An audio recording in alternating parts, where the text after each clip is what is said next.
ये क्यों नाम अहमदिया क्यों नाम रखा गया है?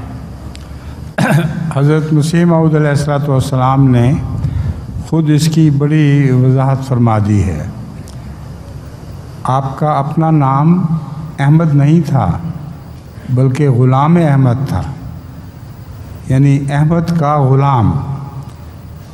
बस अहमद नाम हज़रत मसीह मऊद अलैहिस्सलाम ने अपना मुंतखब नहीं फरमाया, बल्कि हज़रत रसूलुल्लाह सल्लल्लाहु अलैहि वसल्लम के ही दो नाम थे, एक मोहम्मद था और एक अहमद था।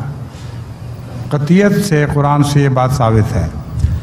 बस अहमदी शान में नरमी पाई जाती है, मोहम्मदी शान में एक जलाल पाया जाता है।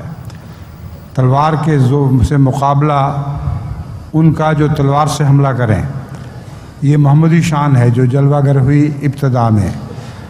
और अहमदी शान रसूलुल्लाह सल्लल्लाहु अलैहि वसल्लम की इस आखिरी ज़माने में ज़ाहिर होनी थी, जबकि कुर्बानी का सबक देना था जमात को, और बड़े जुल्म के बावजूद जमात ने प्यार और मोहब्बत से तबलीग का काम जारी रखना था, यानी अहमदी शान का ज़हूर होना था। इसलिए हज़रत मसीह मऊद अलैहिस्सलाम ने अपनी जमात का नाम अहमदी रखा है, अपने नाम पर नहीं रखा, वरना इसका नाम ग़ुलाम अहमदी होना चाहिए था।